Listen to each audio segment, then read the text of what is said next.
Frankly, before 1898, the two newspapers were engaged in sensationalism, but their stories were always built on some element of truth.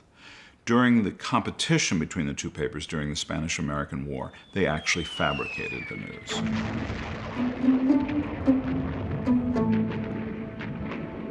In 1898, the United States of America becomes a player on the world stage, such as it had never been before. Hearst and Pulitzer both started covering the rising tension in Cuba, and both of them realized that they could sell more papers if this were more of a conflict, if it were more exciting, if it might drag the U.S. into it. There are really two wars that are in progress here. One is the brewing war between the United States and Spain in Cuba, and the other is this war between William Randolph Hearst and Joseph Pulitzer over how to shape this war, how to stoke the enthusiasm for it, and how to make money off it. The McKinley administration sends a U.S. battleship to Havana Harbor for observation. We're not involved yet, but we're just going to have a look. The Maine had no business being on the Cuban waters, but was there to show American fortitude and American strength. The Maine blew up. It was not obvious why it blew up, but again, that didn't matter to William Randolph Hearst. He decided instantly that this was the doing of the dastardly Spaniards and highlighted this on the front page of his newspaper. Banner headlines screaming for U.S. intervention. Pulitzer was coming along, the same track, but a little more slowly, a little more, I would say, responsibly from a journalistic point of view. This is one of the editions of The World from Wednesday, February 16th, 1898.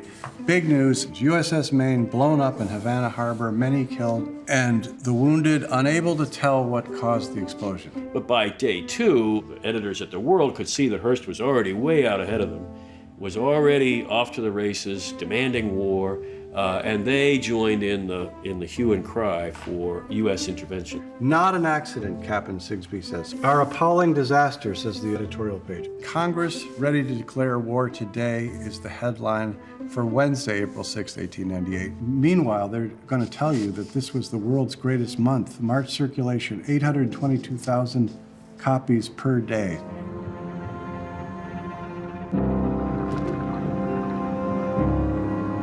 They made the political situation in Cuba into a melodrama. The Cuban independence fighters were made over into little Thomas Jeffersons and Paul Revere's. Great story.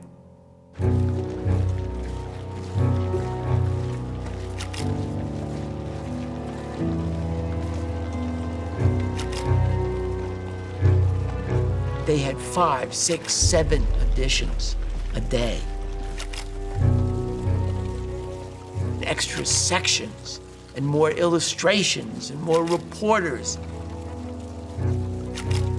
And they incurred tremendous telegram charges to send their news back to New York.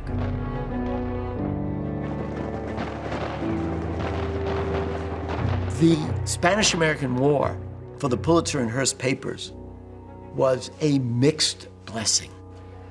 They sold more newspapers than ever before, and they lost more money than ever before.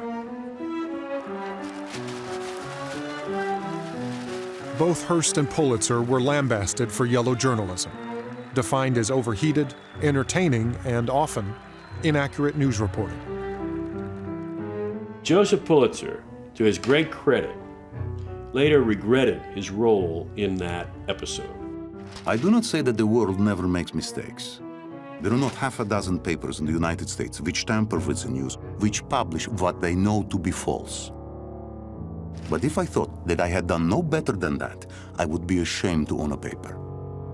It is not enough to refrain from publishing fake news. You have got to make everyone connected with the paper, your editors, your rewrite men, your proofreaders, believe that accuracy is to a newspaper what virtue is to a woman.